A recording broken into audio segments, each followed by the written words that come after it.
시간 속에서 지쳐가는 나를 볼 때 나보다 날 더 안타까워하시는 주님의 모습을 보네. 주님보다 세상의 것이 커 보이는 현실에서 몸부림치며 기도하는 내 모습, 연약한 자의 눈물 보내. 이전보다 널 더욱 사랑한단다. 이전보다 널 더욱 이해한단다. 앞으로도 먼 날까지도 내가 너를 붙들고 가노라. 너의 눈물이 미소가 되리라. 너의 아픔이 소망이 되리라. 오늘은 울지만 내일은 웃거라. 내가 너의 기쁨이 되리라.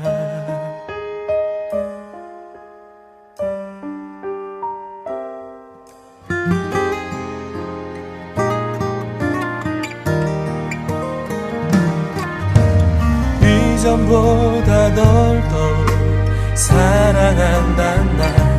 이전보다 널 더욱 이해한단다. 앞으로도 먼 날까지도 내가 너를 붙들고 가노라. 너의 눈물이 미소가 되리라. 너의 아픔이 소망이 되리라. 오늘은 내일은 웃거라.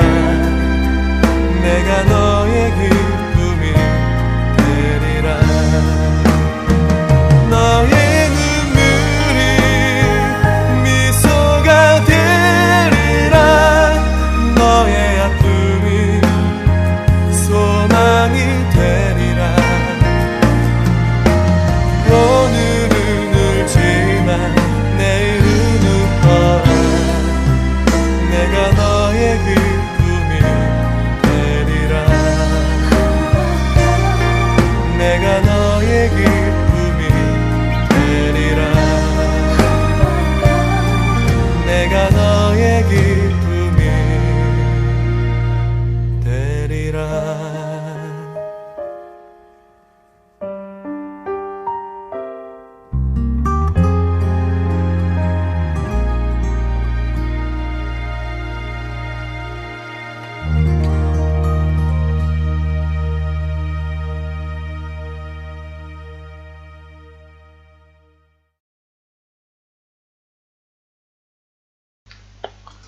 할렐루야.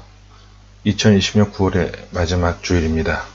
9월 27일 주일을 맞이해서 오늘도 예레미야서 강해 44장 말씀으로 함께 은혜 나누기를 원합니다.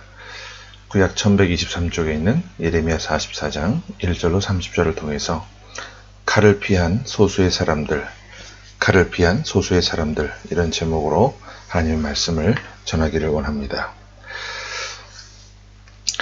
4살이 되어가는데도 불구하고 말을 하지 못하던 사람이 있었습니다. 그리고 7살이 되었을 때에도 다른 아이들은 다 유치원에 다니고 글을 읽고 쓰기 시작할 때인데 글을 전혀 이해하지 못했어요. 그 아이의 부모님의 마음이 얼마나 조마조마했을까요? 그럼에도 불구하고 그 부모님이 그 아이를 사랑으로 끝까지 격려하고 믿어주고 감쌌습니다. 그렇게 부모의 끝없는 사랑을 받고 자라난 이 아이는 훗날 세계의 훌륭한 석학이 되어서 인류 사회에 지대한 공헌을 하게 됩니다. 그가 바로 물리학자 아인슈타인입니다. 세상을 빛낸 훌륭한 예술가나 과학자, 또 음악가, 특별히 신앙인들의 모습을 보게 되면 처음부터 유능한 사람들은 아니었던 사람들이 굉장히 많습니다. 예를 들어서 베토벤은요, 어린 시절 때 음악 선생님으로부터 너는 작곡하기에는 아주 절망적이다 라는 혹평을 받았던 사람이에요. 또 세계적인 놀이동산 디즈니랜드를 세운 월트 디즈니랜드는요, 한때 신문사에서 만화를 그려주는, 그 사파를 그려주는 직업을 갖고 먹고 살았던 사람이에요. 그때 신문사 사주가 그림의 창의성이 없다는 이유로 해고를 당한 적도 있었습니다. 또 성악가 카루소는 선생님으로부터 네 목소리를 가지고서는 절대로 성악가가 될 수 없다는 그런 혹평을 받기도 했습니다. 하지만 사람은요, 믿어주고 세워주면 세워지게 돼 있어요. 저희도 마찬가지입니다. 세상 사람들이 뭐라고 하든 간에 우리를 믿어주고 우리를 사랑하시고 십자가에 몸버려 죽기까지 우리를 사랑하신 그 하나님의 사랑과 그 사랑을 받았음에도 끝없이 배신하고 이기적으로 살아가는, 아니 하나님을 이용만 하려고 하는 우리들임에도 불구하고 절대로 포기하지 않고 사랑해 주시는 그 사랑 때문에 오늘 이 자리에 우리가 있는 것이고 우리 앞날도 영광스럽게 될 것을 우리는 신뢰할 수가 있는 것이죠. 이런 맥락에서 우리 인간이 이 세상에 사는 동안에 저지를 수 있는 가장 무서운 죄가 있다면 하나님의 사랑을 믿지 못하는 불신의 죄라고 말씀을 드릴 수 있겠습니다. 서로를 믿지 못하는 불신의 죄예요. 그리고 한 걸음 더 나아가 사랑과 은혜를 받았음에도 불구하고 무참히 배신하는 배신의 죄입니다. 불신과 배신, 이 두 가지가 우리 인간이 지을 수 있는 가장 무서운 죄예요. 끝까지 우리를 믿어주시고 우리에게 생명을 넣어주시고 우리를 이 땅에 살게 하신 그 창조주 하나님을 알지 못해서 무지해서 믿지 못하는 불신, 자기를 낳고 기르어주신 그 부모님을 믿지 못하는 불신, 부부가 아이를 낳고 살아도 서로 믿지 못하는 불신, 같은 교회를 다니고 같은 지역에 살면서도 서로를 향해 믿지 못하는 이 불신. 사람들끼리요, 얼마든지 불신할 수 있습니다. 하지만 우리를 지으신 그 하나님을 불신하는 것은요, 지을 수 없는 죄라는 거예요. 더 무서운 죄는 그 하나님의 사랑을 받고 은혜 가운데 살아왔음에도 불구하고 자기가 원하는 시간에 원하는 만큼 자기가 어떤 원하는 일이 되지 않았다는 그 이유 한 가지로 하나님의 은혜를 부정하고 등지고 주신 사명과 은혜를 저버리는 이 배신의 죄, 이것이 가장 문제라는 겁니다. 오늘 본문에 보면 이 불신과 배신, 이 두 가지를 함께 짚고 있는 불쌍한 부류의 사람들이 자세하게 나타나고 있는 것을 보게 되는데요. 우리 본문 1절 말씀부터 함께 말씀을 보겠습니다. 자, 시작. 애굽 땅에 사는 모든 유다 사람, 곧 믹돌과 다바네스와 놉과 바드로스 지방에 사는 자에 대하여 말씀이 예레미야에게 임하니라 이르시되, 우리는 하나님의 약속의 땅, 유다 땅에 살아야만 하는 존재들입니다. 말씀이 있고 예배가 있고 사명이 있는 그런 복된 땅에 살아야 합니다. 우리 하나님의 사람들은 아무리 세상이 두 쪽이 나고 아무리 세상이 어두워진다고 할지라도 가정과 교회 속에 있어야만 합니다. 그런데 그 당시 하나님의 사람들은 그렇게도 하나님이 여러 번, 수십 번 하나님의 종을 통해서 유다 땅을 떠나지 말라고 권면해 주셨잖아요.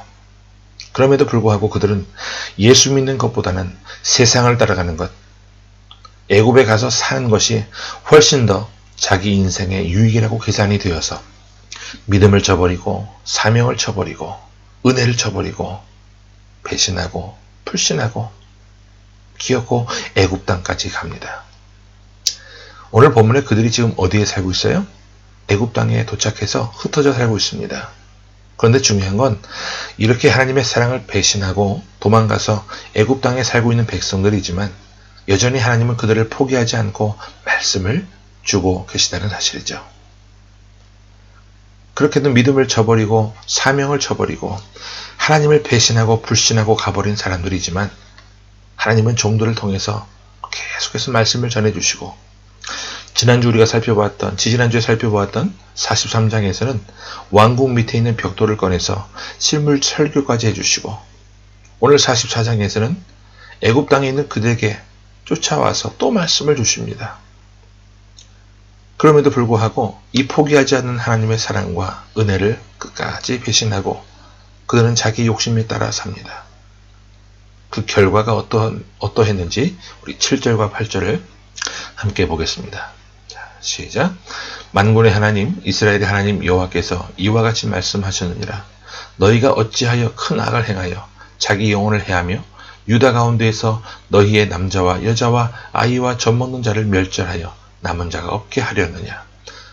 어찌하여 너희가 너희 손이 만든 것으로 나의 노여움을 일으켜 너희가 가서 머물러 사는 애굽 땅에서 다른 신들에게 분향함으로 끊어버림을 당하여 세계 여러 나라 가운데에서 저주와 수치거리가 되고자 하느냐.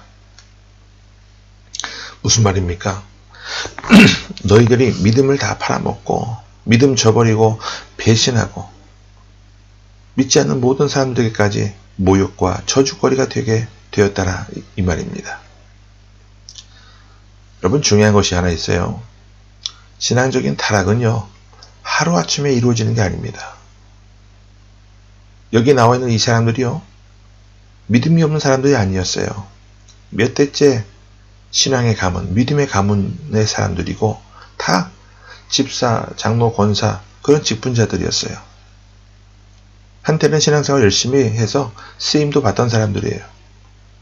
이 사람들이 이렇게까지 타락해서 아주 그 씨가 말라 버릴 정도로 진노를 받을 정도로 타락했는데 오늘 본문을 보면 그 타락의 계단들이 나옵니다. 사실 신앙적인 타락은요. 가족 중에서 믿음이 연약한 어떤 한 사람으로부터 시작되는 경우를 보게 돼요. 그러면 우리 15절도 한번 보겠습니다. 15절 말씀 시작. 그리하여 자기 아내들이 다른 신들에게 분향하는 줄을 아는 모든 남자와 곁에 섰던 모든 여인 곧 애굽 땅 바드로스에 사는 모든 백성의 큰 무리가 예레미야에게 대답하여 이르되.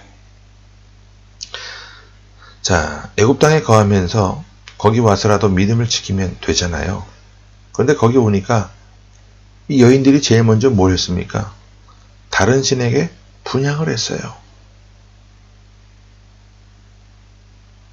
우상을 섬기고 점을 보러 가는 거예요.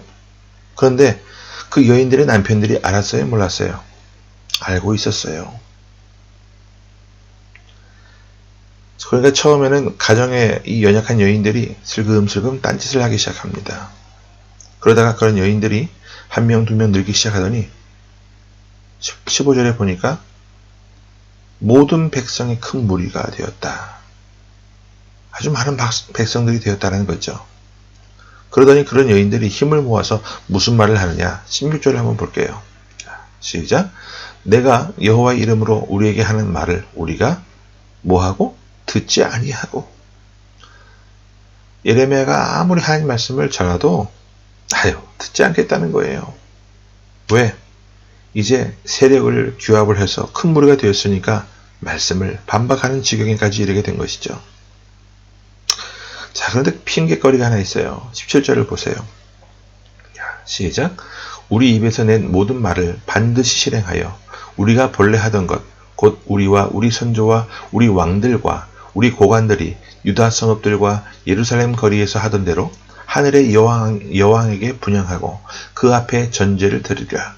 그때에는 우리가 먹을 것이 풍부하며 복을 받고 재난을 당하지 아니하였더니. 이 여인의 말들이 옳습니까? 틀립니까? 자기 믿음의 조상들은 어려울 때 고향에서 하나님을 섬겼습니다. 그런데 지금 뭐라고 그러는 거예요? 조상들까지 들먹이면서 모든 백성들이 다 하늘의 여왕을 섬겼다고 말합니다. 여러분, 여기 하늘의 여왕은요, 부자 되게 만드는 여자 우상신을 말합니다. 그 다음 18절과 19절에서 한번 볼게요. 굉장히 답답한 모습들이 나오고 있는데, 시작. 우리가 하늘의 여왕에게 분향하고 그 앞에 전제 드리던 것을 패한 후부터는 모든 것이 궁핍하고 칼과 기근의 멸망을 당하였느니라 하며, 여인들은 이르되 우리가 하늘의 여왕에게 분향하고 그 앞에 전제를 드릴 때에 어찌 우리 남편의 허락이 없이 그의 형상과 같은 과자를 만들어 놓고 전제를 드렸느냐 하는지라. 무슨 말이냐면 쉽게 얘기하면 이런 거예요. 목사님, 내가 옛날에 예수 믿기 전에 무당 믿고 섬기고 하늘 여신을 섬길 때는 모든 일들이 잘 풀렸습니다. 근데 이상하게 재수없게도 교회 나오고부터는 일이 꼬이기 시작하고 되는 일이 없어요. 그래서 내가 하늘 여호와께 과자를 만들어서 제사를 지내고 바쳤는데 그거 나 혼자 한 거 아닙니다. 내 남편 허락 받고 한 겁니다. 제가 어찌 남편 허락도 없이 그렇게 하겠습니까? 그러니까 우리 가정은 이제 잊어버리십시오. 이런 말을 하는 거예요. 그러면 그래서 사실관계를 한번 짚어보자고요. 정말로 이 사람들이 하나님을 믿었기 때문에, 하나님을 섬겼기 때문에 어려워진 것일까요? 아니에요. 교회는 왔다 갔다 했지만 정말 제대로 믿고 섬겼다면 이런 지경까지는 떨어지지 않았을 거예요. 한 번이라도 제대로 하나님을 믿고 온전히 섬겼더라면 이렇게 말할 수 없어요. 제대로 된 신앙생활을 하지 못한 자신들의 모습은 깨닫지 못하고 핑계를 만들어내는 이런 사람들의 모습이 오늘 본문에 나타나고 있는 거예요. 자, 이렇게 불신과 배신이 팽배한 사람들을 향해서 하나님이 뭐라고 말씀하시는지 우리 22절부터 25절까지를 한번 쭉 보겠습니다. 시작.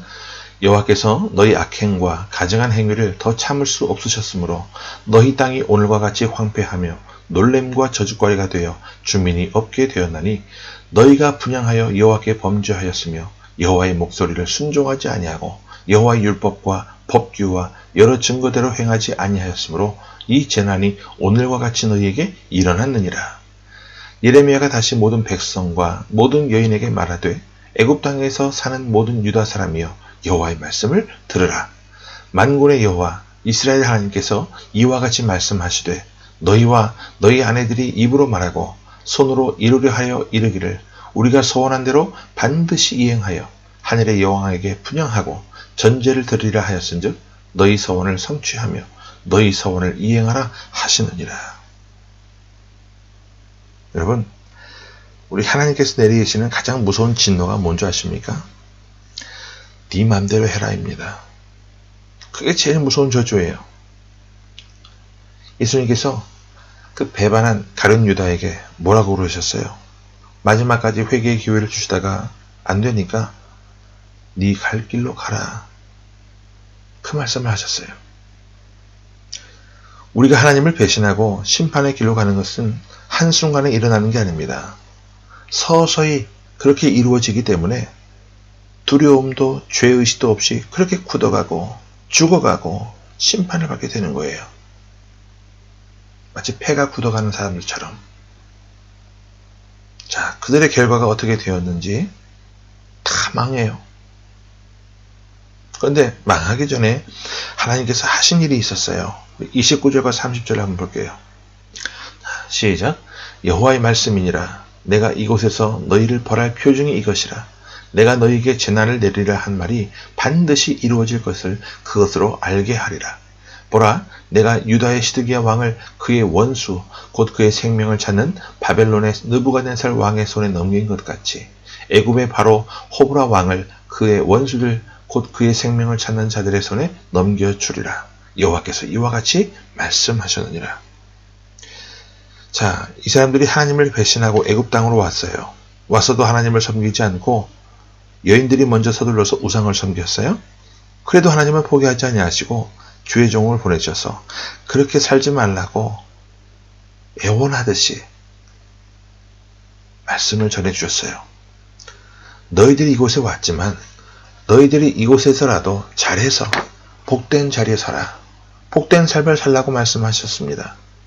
하지만 끝까지 거부하니까 하나님이 때리시기 전에 하시는 말씀이 내가 너희들한테 때릴 만한 표징을 한번 보여주겠다.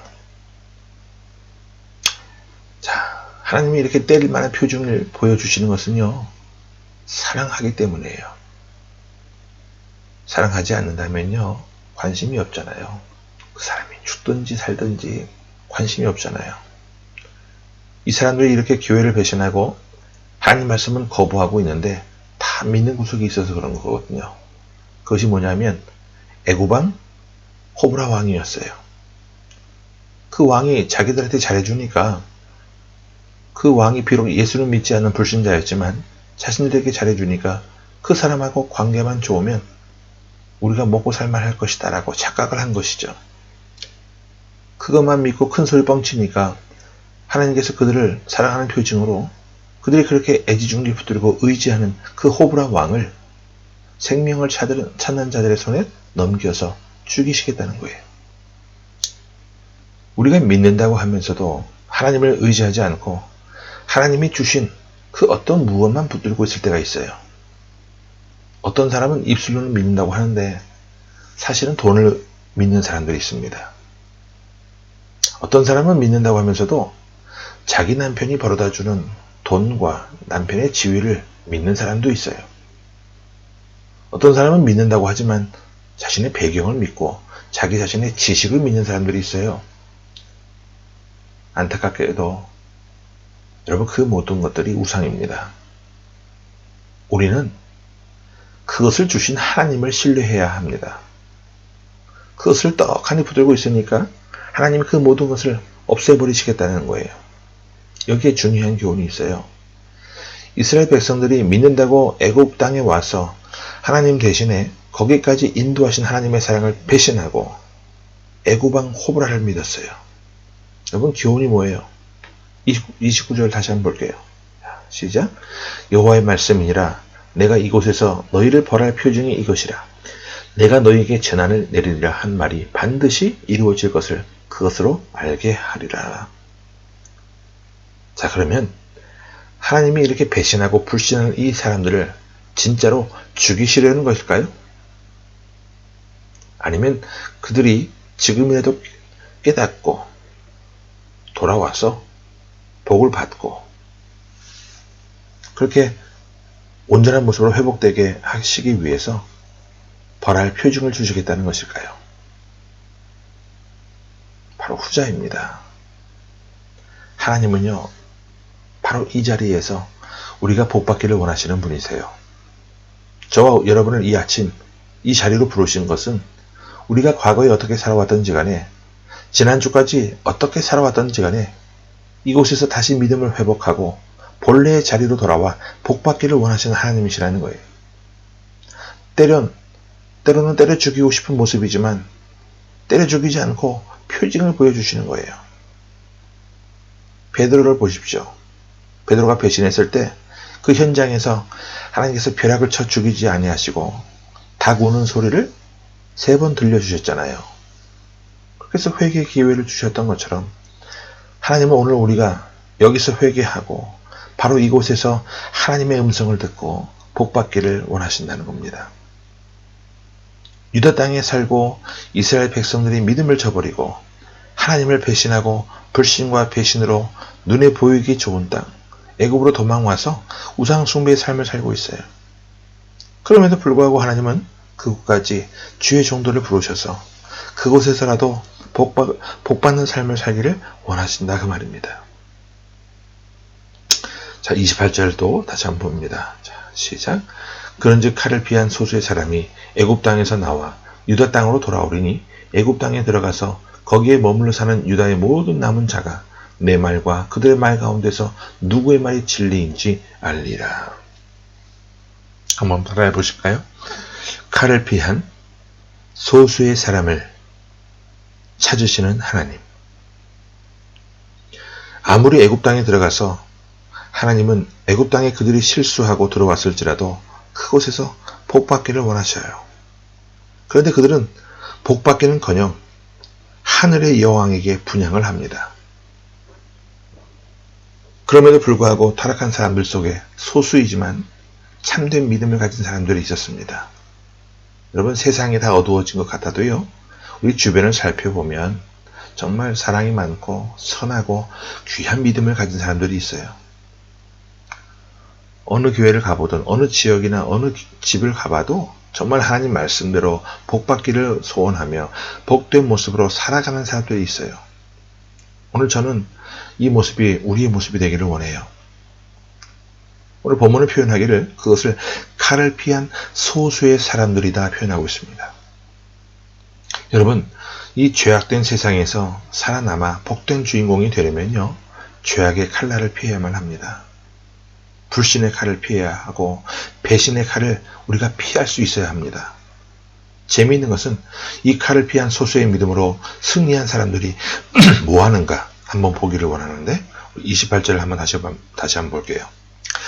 시작. 그런즉 칼을 피한 소수의 사람이 애굽 땅에서 나와 유다 땅으로 돌아오리니 애굽 땅에 들어가서 거기에 머물러 사는 유다의 모든 남은 자가 내 말과 그들의 말 가운데서 누구의 말이 진리인지 알리라. 이게 뭔 말이냐면 지금 애굽으로 간 사람들이 하나님 없이도 살 수 있다고 떵떵거리며 애굽 왕 호르바를 의지했잖아요. 그것이 옳은지 하나님의 말씀을 듣고 사는 것이 옳은지 무엇이 진리인지를 알게 된다는 거예요. 다른 말로 바꾸면 저와 여러분이 이 험한 세상 사는 동안 믿음으로 불신과 배신의 칼을 피하고 나면 어느 날 우리 위해서 역시 세상 모든 이치는 우리 하나님 말씀대로 이루어지는구나 라고 고백을 하게 한다는 거예요. 여러분, 모든 것은 다 지나갑니다. 권력도, 내가 누리고 있는 권세도, 건강도, 지식도, 재물도 다 지나갑니다. 우리 모두는 언젠가 죽음의 다리를 건너가야만 하는 존재들이에요. 그리고 생명의 주인 되신 하나님 앞에 서야만 합니다. 그 영광의 날에, 그 거룩한 날에 이 모든 세상이 얄팍한 사람들의 잔머리로 이루어지는 것이 아니라 하나님 말씀대로 이루어지는 것을 알게 될 것이고, 우리처럼 허물지고 죄된 인간이지만 말씀대로 하나님의 용서를 받아 영광의 하나님 앞에 서게 될 것을 보게 된다는 거예요. 그리고 그때 우리에게 주셨던 그 하나님의 말씀은 진리였다라고 고백하도록 하시겠다는 거예요. 때문에 오늘이라고 하는 날 무엇보다 불신과 배신의 칼을 피해서 온 가족이 믿음의 굳게 서서 이곳에서 복을 받고 하나님 앞에 쓰임받는 가정들이 되어야만 한다는 겁니다. 우리가 배신과 불신의 칼을 피하는 비결이 돈 많이 벌어오는 것보다 가정의 가장들이 중심을 딱 잡고 믿음을 지키는 거예요. 우리 디모데전서 2장 8절을 한번 보겠습니다. 신약성경 디모데전서 2장 8절. 자, 시작. 그러므로 각 처에서 남자들이 분노와 다툼이 없이 무엇을 들어? 거룩한 손을 들어 기도하기를 원하노라. 무슨 말이냐면 가정의 가장들이 다른 것은 몰라도 돈은 많이 못 벌어와도 세상 명예는 줄 수 없어도 믿음을 지키고 사명을 지키는 것만큼은 양보하지 말고 중심을 잡고 거룩한 손을 높이 들어 싸우지 말고 기도하라는 거예요. 저는 우리 교회에 속한 모든 가장들이 이런 믿음의 아버지들이 될 수 있기를 바라요.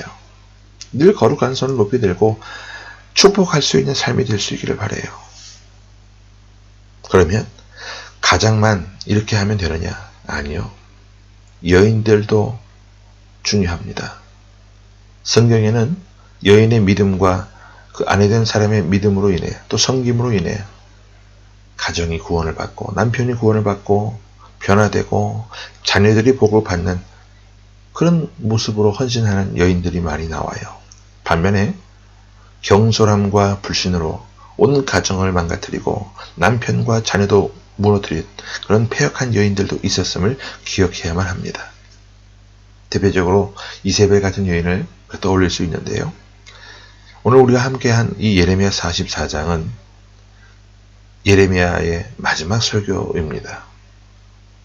지난번에도 말씀을 드렸는데 예레미야에서는 시간대로 기록된 말씀이 아니라 사건적으로 기록이 되어 있는데 예레미야가 이 설교를 하고 나서 그 사람들이 회개한 것이 아니라 돌로 때려 죽이는 그런 폐악을 저지르게 됩니다. 이 설교를 마지막으로 한 후에 군중들에게 돌에 맞아 예레미야는 순교한 것으로 역사는 기록하고 있어요. 자기들의 과거를 용서받고 회복되어 오늘 이곳에서도 복을 받고 후손들에게 축복과 영광을 물려줄 수 있었던 그 마지막 기회를 무지와 불신으로 폐역으로 날려버린 이 우매한 백성들, 이 모습이 우리의 모습은 아닌지요? 이런 모습이 만약에 있다고 한다면 돌아서야 합니다. 언제? 지금이에요. 기회가 주어지지 않을 수도 있어요. 마지막 시간이란 그런 마음을 가져야만 합니다. 우리 결론으로 5절과 6절 보고 정리합니다. 자, 시작. 그들이 듣지 아니하며 귀를 기울이지 아니하고 다른 신들에게 여전히 분향하여 그들의 악에서 돌이키지 아니하였으므로. 6절. 나의 분과 나의 노여움을 쏟아서 유다 성읍들과 예루살렘 거리를 불살랐더니 그것들이 오늘과 같이 폐허와 황무지가 되었느니라. 부모된 여러분이 신앙을 버리고 사명 버리고 폐역하다가 하나님 말씀 안 듣고 계속 그렇게 살다가 매맞아서 황폐한 모습을 물려주고 싶습니까? 아니면 오늘이라도 제자리로 돌아와서 복을 받고 경건하고 영광스러운 그런 모습을 물려주시겠습니까? 이제 오늘 이 아침 내 생의 마지막 기회로 삼고 버릴 것은 버리고 깨끗하게 청소할 수 있기를 바랍니다.